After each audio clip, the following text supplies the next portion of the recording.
반갑습니다. 환영합니다. 오늘 세례 예식으로 함께 드린 모든 상황 가운데 하나님께 감사로 영광 돌려드립니다. 여러분 질문을 하나 하고 말씀을 나눴으면 좋겠습니다. 여러분 매일매일 감사하며 사십니까? 그런 사람 있을까요? 어, 감사할 것에 대해서는 당연히 감사하는데 비교되거나 뒤처지는 것에 대해서는 우리는 특별히 감사하지 않습니다. 내가 가지고 있는 것에 대한 감사가 아니라 우리가 혹시 내가 다른 사람보다 적게 가짐에 불평과 아쉬움으로 매일매일을 살아가고 있지 않는지 여러분 한번 질문해 보시기 바랍니다. 오늘은 추수감사절입니다. 예전에 기억했던 것은 교회 귤, 호박 모든 곡식들을 가져다가 제단을 쌓았고요. 그 제단을 쌓으시는 또 교회 담당자분은 상당한 마음의 강한 자긍심도 있었던 적이 있었어요. 2021년 여러분 어떻게 살아오셨습니까? 베풀어 주신 하나님의 사랑을 여러분은 얼마나 세어 보셨습니까? 여러분 감사의 것들 있을 거라 생각을 합니다. 결혼도 했고요. 또 자녀도 출산했고요. 직장에서 승진도 하고 월급도 좀 올랐습니다. 이것에 대해서는 우리가 감사할 수 있죠. 그런데 내가 저 사람보다 내가 뒤처지는 것이 있다면은 이것에 대해서는 내가 얻게 되었음으로 말미암아도 우리는 거기에 대해서 감사하지 않는다라는 거예요. 그렇다면은 세계에서 1등만 감사해야 될까요? 아니라는 겁니다. 모든 것을 다 소유한 사람만 감사해야 될까요? 물론 아니라는 거예요. 우리가 생각하는 행복은 상대적인 행복인 것 같아요. 누군가가 더 많은 것을 누리고 있는 것에 대해서는 나는 행복해하지 않습니다. 그런데 반대로 나보다 덜 누리고 있는 사람을 보면은 나는 상대적으로 행복해합니다. 감사도 마찬가지라는 거죠. 상대적인 감사라는 겁니다. 오늘 말씀의 제목은 감사의 선순환이라는 제목입니다. 모든 일에는 연결고리가 있어요. 원인이 있으면은 결과가 있고요. 이 연결고리들이 계속 반복하여서 순환이 되어집니다. 순환의 그 글의 어원적인 정의를 보면은 어떤 일들이 꼬리를 물고 반복되는 것을 말하는 걸 순환이라고 하는데요.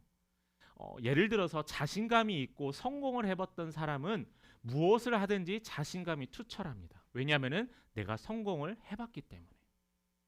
그런데 반면에 내가 실패를 경험했던 사람은 혹시 이것도 실패하지 않을까라는 두려움에 늘 조마조마해야 합니다. 그래서 새로운 일을 시작할 때는 항상 두려워하고요. 실패를 걱정하기도 합니다. 이게 바로 순환의 예예요. 예를 통하여서 두 가지 예를 들어드렸는데 선순환과 악순환이 있습니다. 우리가 처음에 말했던 것처럼 성공한 사람 또한 많은 이익을 얻은 사람은 돌고 도름으로 말미암아 순환에서 좋은 선순환이 일어나고요. 매번 실패를 경험하고 좌절하는 사람은 악순환이 반복되어서 점점 절망의 삶을 살아갑니다. 그런데 우리가 이 순환의 동력을 이해하고 우리가 무엇에 감사해야 될지 알아간다면은 우리의 삶의 시각들이 바뀌어져 갈 수 있다라는 거예요. 오늘 추수감사절 예배를 드리면서 여러분들의 삶이 지금 혹시 악순환 가운데 거하고 있다면은 여러분 선순환으로 바뀌어지는 시간 되기를 간절히 바랍니다. 또한 여러분들의 삶이 지금 너무나 잘 되고 있는 선순환이 지속되고 있다면은 이 선순환이 더욱더 커져가기를 간절히 기도합니다. 오늘의 세대를 무엇이라고 정할까라는 질문에 대해서 저는 첫 번째로 감사에 무뎌진 세대라고 정의하고 싶습니다. 감사에 우리가 무뎌져 가고 있어요. 고맙다라는 말이 잘 나오지 않아요. 그게 물론 하나님께도 마찬가지라는 거죠. 오늘 본문에 보면은 감사하지 않았던 사람들이 나타납니다. 10명의 나병 환자가 그들의 병이 오랫동안 갖고 있으며 사회에서 격리되어 가는 상황 가운데 그들이 예수님께 나아옵니다. 저는 이 10명의 나병 환자의 이야기를 통하여서 하나님께서 우리에게 던져주는 것은 뭐냐면은 왜 감사하지 않느냐라는 거예요. 왜 너희들은 비교하여 감사하느냐라는 겁니다. 여러분, 감사에 대한 불감증 환자, 그 환자들이 바로 이 10명 중에 9명이 있고, 우리가 사는 시대에 동일하게 많은 사람들이 감사하지 못하고 살아가고 있다라는 거예요. 본문의 사람들을 한번 더 자세히 살펴봤으면 좋겠습니다. 예수님께서 여행 중에 갈릴리와 접경에 있는 사마리아 지역을 지나가시게 되었어요. 사마리아와 갈릴리 사이를 지나가게 되었습니다. 그때 누구를 만나죠? 10명의 나병 환자를 만납니다. 우리 12절과 13절 함께 여러분 같이 읽어봤으면 좋겠습니다. 같이 읽어봅니다. 한 마을에 들어가시니 나병 환자 10명이 예수를 만나 멀리 서서 소리를 높여 이르되 예수 선생님이여 우리를 불쌍히 여기소서 하거늘. 자, 이 10명의 나병 환자들이 예수님께 외쳤습니다. 소리를 높여 예수여 나를 불쌍히 여겨소서, 선생님이여 나를 불쌍히 여겨소서라고 했어요. 여기서 한 가지 의문이 듭니다. 왜 이 나병 환자들은 예수님께 다가가지 않았을까? 왜 간절한데 왜 예수님께 나아가지 않았을까? 이 나병이라는 것의 그 예수님이 살았을 당시의 특징을 우리가 살펴본다면은 이 나병은 사람들 사이에 지나가면 안 됐습니다. 그래서 그 거리가 최소 2m를 유지해야 했어요. 그래서 예수님께 수많은 사람이 둘러싸여 있고 예수님께 나아갈 수 없었던 이 나병 환자들이 할 수 있었던 건 뭐였냐면은 소리 지르는 것뿐이 없었어요. 예수 선생님이여 우리를 불쌍히 여기소서. 이것은 뭐냐면은 내가 병에 걸렸습니다. 우리를 치료하여 주옵소서라는 간절한 외침이었다는 겁니다. 이 나병 환자들은요, 상대방에게 자신이 다가가면서 무엇이라고 얘기해야 되냐면은 레위기 율법에 부정하다 부정하다 소리치면서 자신이 나병 환자임을 이야기해야 되는 거예요. 우리 지금 코로나와 함께 살아가고 있는데 만약에 기침을 하고 감기에 걸렸다라고 주변 사람들한테 이야기를 합니다. 그럼 어떻게 될까요? 사람들이 자연스럽게 멀어져 가요. 당시에 이 문둥병 환자, 나병 환자도 마찬가지였다는 거예요. 사람들에게 다가가기 위해서는 부정하다, 부정하다라는 소리를 외치고 사람들이 자신들로부터 멀리 떨어져 가는 것을 경계로 외쳐야만 했던 자들이었습니다. 그런데 예수님께서 어떻게 반응하셨죠? 14절의 말씀입니다. 제가 읽어보겠습니다.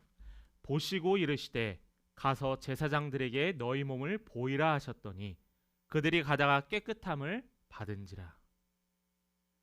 당시에 레위기 14장에 보면은 이 문둥병 환자들은 자신이 병이 나았으면, 아주 드문 상황이지만 병이 나았으면은 누구한테 가서 인증을 받아야 되냐면은 바로 제사장이었어요. 부정한 이 나병 환자들이 거룩한 제사장, 하나님께 예배드리는 제사장에게 가서 그들의 나아졌던 몸을 보여야만 했어요. 그게 바로 당시의 규율이었다라는 겁니다. 그러므로 말미암아 예수님께서 제사장에게 가서 내 몸을 보이라라고 이야기했던 것은 네 병이 다 나았기 때문에 내 말에 순종하면 너희가 나을 것이다라는 이야기와 같다라는 거죠. 여러분, 어떻게 됐죠? 14절 후반절을 봤더니 가다가 깨끗함을 받았다고 했어요. 그들이 제사장에게 가다가 깨끗함을 받았어요. 여기서 저희가 뭐 순종하였고 말씀에 따랐고 그 이야기는 하고 싶지 않습니다. 그들이 병을 치유받았습니다. 그런데 문제가 하나 생겨요. 17절의 말씀 함께 볼까요? 함께 읽어봅니다. 시작. 예수께서 대답하여 이르시되 10사람이 다 깨끗함을 받지 아니하였느냐? 그 9은 어디 있느냐? 우리가 너무나 잘 아는 성경의 이야기지만은 9명, 10명 중에서 9명은 예수님께 찾아오지 아니하였다라는 거예요. 자신을 치유해주고 자신에게 말을 해주고 자신에게 순종케 했던 그 예수 선생님에게 찾아가지 않았다라는 겁니다. 물론 이해는 돼요. 얼마나 기뻤을까? 가족들에게 가고 친구들에게 가고 내가 병이 나았어라고 자랑하고 싶었겠죠. 일상으로 돌아오고 싶었겠죠. 그러나 가장 먼저 돼야 하는 것은 예수님께 감사를 표해야 한다는 거예요. 그런데 그 중에서 누가 감사를 했다고 했죠? 10명 중에 한 명인 16절의 말씀이 나오죠. 사마리아 나병 환자가 예수님께 감사를 표시했어요. 9명의 나병 환자의 치유의 주체이신 예수님을 찾아가지 않고 오로지 사마리아인 출신의 나병 환자만이 찾아갔습니다. 병으로 고통받아 나음을 입었어도 치료자를 찾지 않았다라는 거죠. 이 문둥병의 9명의 문둥병 환자가 치료받았음에도 자신들을 치료하셨던 예수 그리스도를 찾아가지 않았던 그들의 모습을 보면서 우리는 어떤 생각을 할 수 있을까요? 아까 이야기했던 것처럼 감사의 불감증을 가진 환자라는 거예요. 감사의 대상을 바라보지 않고 내가 생각하는 다른 것들이 먼저 된다라는 겁니다. 추수의 감사의 예배가 됐으면은 하나님께 감사해야 되는 것이 먼저가 되어야 된다는 거예요. 그런데 우리는 삶의 바쁜 것들이 우선순위가 될 때가 있다라는 거예요. 여러분, 이것은 하나님의 말씀입니다. 바울이 지금 우리가 살고 있는 시대에 대해서 예언한 말씀이 있어요. 디모데후서 3장 1절과 2절의 말씀입니다. 제가 읽어보겠습니다. 너는 이것을 알라. 말세에 고통하는 때가 이르되, 말세입니다. 사람들이 자기를 사랑하며 돈을 사랑하며 자랑하며 교만하며 비방하며 부모를 거역하며 여기죠. 감사하지 아니한다고 했어요. 감사하지 아니하며 거룩하지 아니하라고 했어요. 이 예언이 어떻게 된 것 같아요, 여러분? 평가해 보시기에 여러분들의 이 예언이 어떻게 되신 것 같아요? 저는 이 예언이 이루어졌다고 생각을 합니다. 감사하지 않고 거룩하지 않은 세대, 지금의 세대예요. 9명의 문둥병 치료받았던 문둥병 환자가 예수님을 찾아오지 않았던 그들의 모습들처럼 지금 우리 시대에 살아가는 우리의 사람들도 감사의 대상을 찾아가지 않는다라는 거예요. 오히려 멀어져 갑니다. 저는 저 사람 때문에 감사하지 않아요. 저는 저 사람 때문에 교회 가지 않아요. 예배드리지 않아요. 여러분, 1순위는 예수님이라는 거예요. 하나님이라는 거예요. 그러면 말미암아 우리가 감사할 수 있는 시대에 살아가야만 합니다. 생활 방식이 변하고 인간 고유의 것들이 변하였습니다. 세상이 변하였어요. 로마서 1장 23절의 말씀에서 이야기하고 있습니다. 우리 같이 읽어봅니다. 시작. 썩어지지 아니하는 하나님의 영광을 썩어질 사람과 새와 짐승과 기어다니는 동물 모양의 우상으로 바꾸었느니라. 결국 사람들은 뭐라고 하냐면 썩어져 갈 것을 위해서 경배하고 섬기고 그들이 싸운다라고 했어요. 영원하신 하나님을 바라보지 아니하고 그들이 생각하는 영원할 것 같다라는 것들을 향해서 달려간다라는 겁니다. 여러분, 과거 한번 돌아보시겠어요? 물론 과거와 비교해서 무엇이 다 잘 살죠. 그만큼 풍요로워졌습니다. 요즘 신문에 한국이 세계 군사의 6위 7위가 됐다, 세계 무역의 8위가 됐다, 다양한 의견들이 있습니다. 제가 예전에 학교에서 수학 평가를 한 달에 한 번씩 보는 큰 시험이 있었는데 그 시험에 100점 맞으면 어머니 아버지께서 항상 저에게 짜장면을 사주셨어요.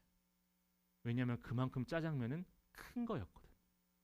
그런데 지금 짜장면 어떻죠?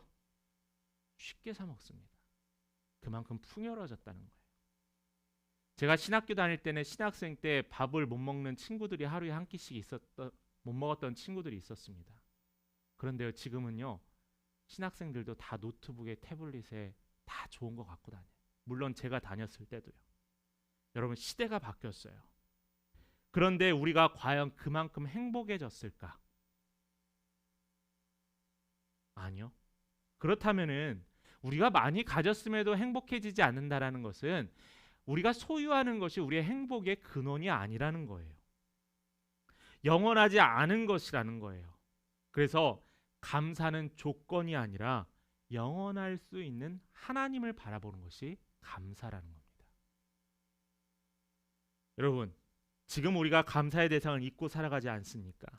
이렇게 사는 것이 행복하고 나아가 하나님이 원하시는 삶일까요? 아닙니다. 그래서 우리가 해야 될 게 있어요. 두 번째로 감사의 보물을 찾으시기 바랍니다. 감사할 보물을 찾으시라는 거예요. 행복한 삶은 얼마나 감사하며 사느냐의 질문이라고 생각을 합니다. 똑같은 현상도 누군가는 하나님께 감사하는 사람이 있고요. 누군가는 운이라고 치부하는 사람도 있습니다. 그렇게 되었을 때 우리는 어떤 삶의 결말이 나타나냐면은 감사하는 자에게는 감사의 것들이 계속 발견되어져 간다라는 거예요. 예전에 신문에서 보물을 찾는 사람들이라는 다큐멘터리가 나왔었습니다. 서해 뻘에 묻혀있던 예전에 500년, 700년 전에 중국으로 무역을 하던 보물선, 또 일본으로 무역하였던 보물선들이 난파되어서 바닥에 가라앉았는데 이게 계속 썰물로 인해서 밀물과 썰물로 인해서 흙이 씻혀져 내려갔어요. 그래서 보물이 발견되었어요. 그 소식이 나타나자마자 수많은 사람들이 거기에 가서 보물을 찾으려고 노력을 했습니다. 금광을 찾는 사람도 그렇게 하고요. 또한 보석을 찾는 사람도 그렇게 따라갑니다. 여러분들 같으면 어떠시겠어요? 쫓아가지 않으시겠어요? 근데 슬픈 소식이 이렇게 묻혀졌던 보물은 다 국가 소유라고 합니다. 보물이 아니죠. 자, 그러면 우리 삶에서 경험했던 것 해보시죠. 여러분 보물찾기 해보셨죠? 보물찾기. 항상 저도 초등학교 때 점심 시간 이후에 보물찾기를 했었는데 뭐 다를 수도 있겠지만은 점심을 빨리 먹고 선생님의 동선을 항상 파악했었어요. 저는 선생님이 보물을 어디다 숨겨두실까. 그래서 안 보는 것처럼 계속 선생님이 어디로 가시나 찾아다녔어요. 왜냐하면 보물을 찾아야 되니까요. 겨우 그때 당시에 보물이 연필 하나, 공책 하나였지만은 그 보물을 찾기 위해서 선생님을 계속 쫓아다녔습니다. 보물찾기 생각하면 어떤 생각이 드세요? 설레기도 하고 기대감도 갖죠. 선물도 당연히 생기고요. 그런데 이 선물은, 이 보물찾기는요, 보물을 찾게 하는 거예요. 뭐냐면은 선생님들이 아이들이 보물을 못 찾게 하기 위해서 정말 키도 닿지 않는 곳, 높은 곳이 아니라 돌밑, 신발 옆에, 뭐 화장실 앞에 눈에 보이고 쉽게 찾을 수 있는 곳에 숨겨놨다라는 거예요. 뭘요?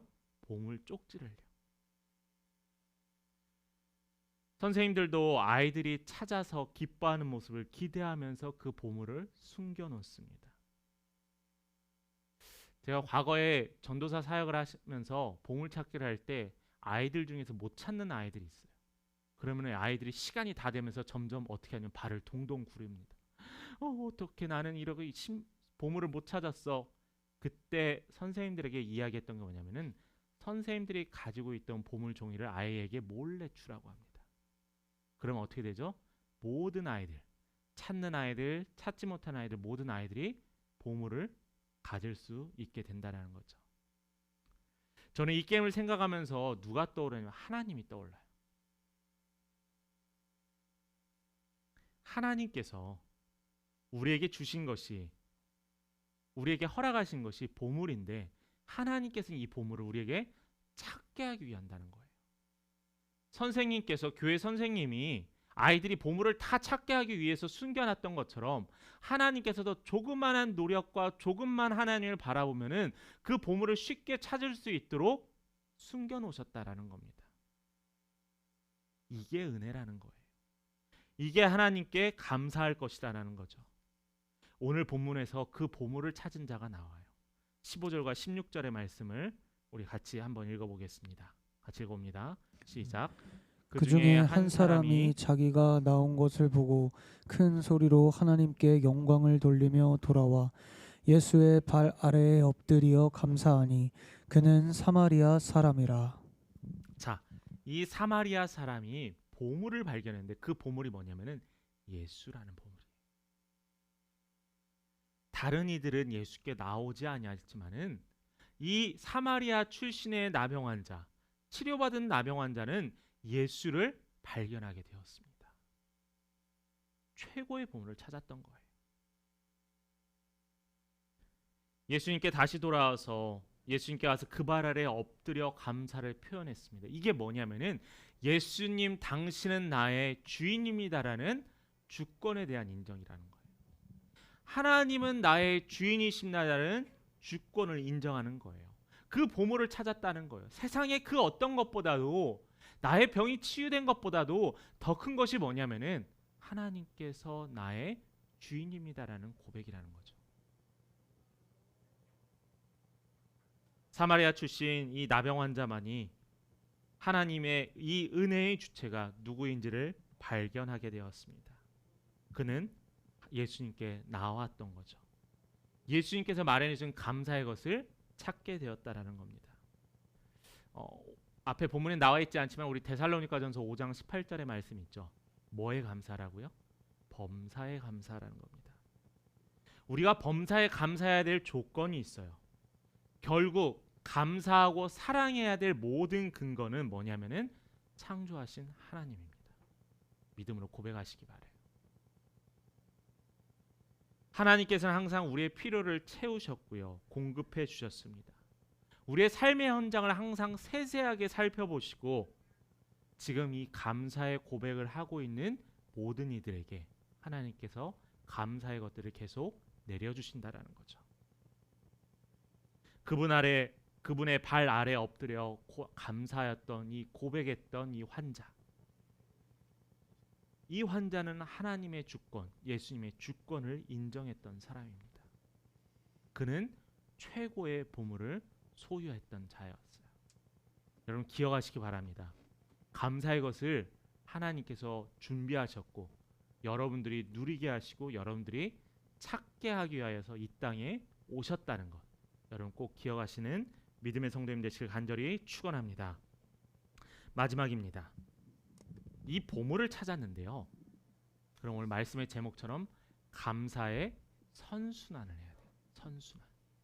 아까 우리가 설교 초반 때 순환이라는 것은 점점 돌아가면서 자신감이 생기는 것, 또한 실패하지 않는 것, 새로운 것에 도전할 수 있는 것들을 우리가 선순환이라고 했었는데 감사할 보물을 찾았다면은 우리가 이제는 감사하는 삶을 살아야 돼요.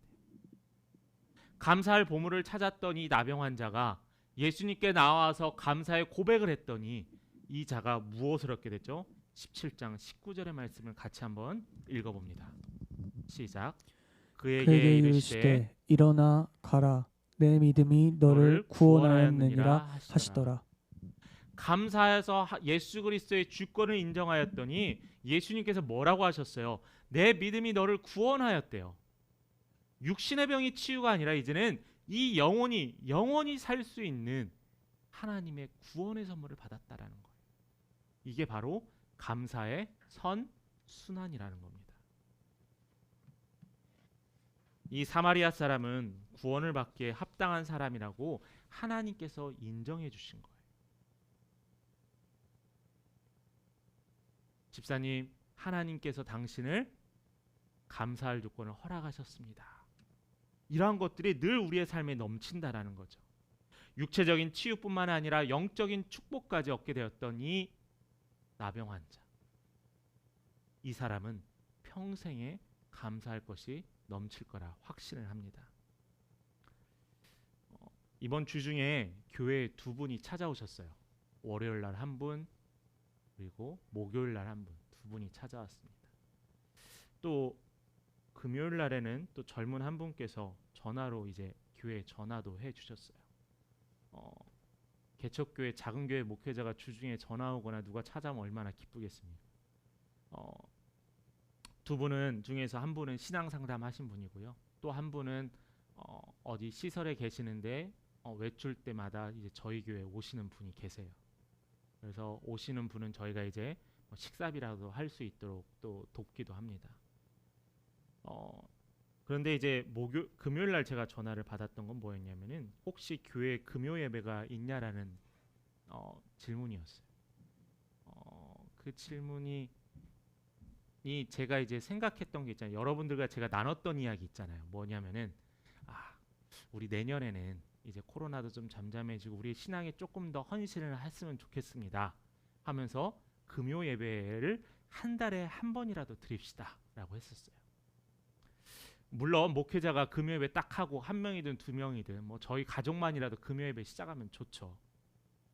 근데 함께 걷는 교회의 모토가 하나님이 주신 사명이 뭐였냐면은 목회자가 하자고 끌고 가는 것이 아니라 하나님께서 성도들의 마음을 움직여 주시는 거예요. 물론 목회자가 하면 하겠죠. 우리 성도들 너무 착하시고 잘 따라와 주시면 하겠죠. 뭐 아이가 어려도 뭐 어떻게 오실 수도 있겠죠. 그런데 저희가 기도하는 게 있습니다. 뭐냐면은 하나님 성도들의 마음을 통하여 입술을 통하여 시작하게 하옵소서라는 거예요. 저는 던졌고 하나님의 이야기를 선포했고 그것에 대해서 반응하여질 때 저는 저희가 모이는 그 금요일 기도회 가운데 하나님의 은혜가 있을 거라고 생각을 합니다. 되돌아가며 저는 이런 생각을 했습니다. 1주년 생일을 맞이하였다 보았더니 우리 성도님들의 믿음이 그래도 단단해졌어요. 자랐어요. 이건 제가 그냥 말로만 하는 입 바른 소리가 아니라 달콤한 사탕이 아니라 진짜예요. 성도들의 삶이 바뀌었어요. 성경도 있고요. 말씀도 듣고요. 또 성도들을 보면 서로 간에 대화도 하고 인사도 합니다. 저희 1년 전 기억나시나요? 서로 쭈뼛쭈뼛해서 이야기도 안 하고 무려 그것이 4, 5개월 정도 유지가 됐어요. 지금은 아이 잘 자라요. 뭐 집사님 잘 계세요. 전 이런 게 얼마나 감사의 것이에요. 하나님의 역사를 보면서 우리는 감사하지 않을 수 없게 되더라고요. 우리 안에 이뤄지는 일, 우리 안에 생기는 모든 현상들이 감사로 되어졌을 때 우리는 꼬리에 꼬리를 물어서 이렇게 계속 선순환이 이루어져 갑니다. 저는 이러한 것을 소망해요. 이러한 것을 기대합니다. 감사한 것들이 눈에 보이고 입술로 고백할 수 있게 되면서 감사한 것들이 늘어나는 것, 그것이 누구의 삶을 통하여서요? 여러분들의 삶을 통해서요. 또한 누구의 교회를 통해서요? 우리 교회를 통해서요. 여러분들의 삶에 이러한 고백들이 간절히 넘치기를 축원하고 소망합니다. 말씀 마치겠습니다. 고린도전서 15장 10절 우리 함께 같이 읽어보도록 할게요. 시작. 그러나 내가 나된 것은 하나님의 은혜로 된 것이니 내게 주신 그의 은혜가 헛되지 아니하여 내가 모든 사도보다 더 많이 수고하였으나 내가 한 것이 아니요 오직 나와 함께 하신 하나님의 은혜로라. 자, 이게 누구의 고백이냐면요. 바울의 고백이었습니다. 자, 바울이 어떤 고백을 하게 되냐면은 은혜가 감사의 고백이었는데 첫 번째 우리 본문 계속 열어주시겠어요? 바울은 은혜라는 말을 3번을 반복합니다. 나의 나 된 것은 하나님의 은혜라. 내가 된 것은 하나님의 은혜라는 거예요. 두 번째로 은혜는 바로 내게 주신 은혜가 헛되지 않다라는 거예요. 하나님께서 나에게 은혜를 내려주셨는데 하나님 나에게 주신 은혜가 절대 헛되지 않습니다. 감사할 따름입니다 라는 거예요. 세 번째로는 내가 아니요 나와 함께 하신 하나님의 은혜라는 겁니다. 여러분, 바울이요 이 모든 것을 감사했어요. 오늘 이 고린도전서 15장 10절의 말씀을 가지고 여러분 감사할 수 있는 여러분 됐으면 좋겠습니다. 우리의 모든 것들이 하나님의 선물이고 은혜입니다.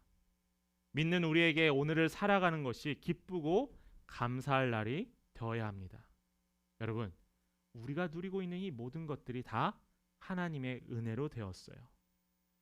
건강을 주신 것, 이 아침에 일어나서 우리에게 교회에 오게 하신 것, 어제 저녁에 맛있는 음식을 먹게 하시고 소화하게 하신 하나님, 또한 이 시간에 예배자의 자리로 함께 예배할 수 있도록 허락하신 하나님의 은혜, 이 모든 것이 감사의 것이라는 거예요. 여러분 기억합시다. 감사는 하나님이 찾으라, 쉽게 찾을 수 있도록 주신 하나님의 보물입니다.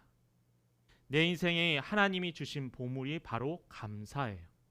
하나님 앞에서 감사합니다. 또한 그것이 최고의 믿음이자 최고의 신앙 고백임을 여러분 기억하셨으면 좋겠습니다. 하나님의 주권을 인정하고 하나님께 감사함으로 더 큰 은혜를 누리는 감사의 선순환이 일어나는 우리 믿음의 성도들 되기를 간절히 축원합니다.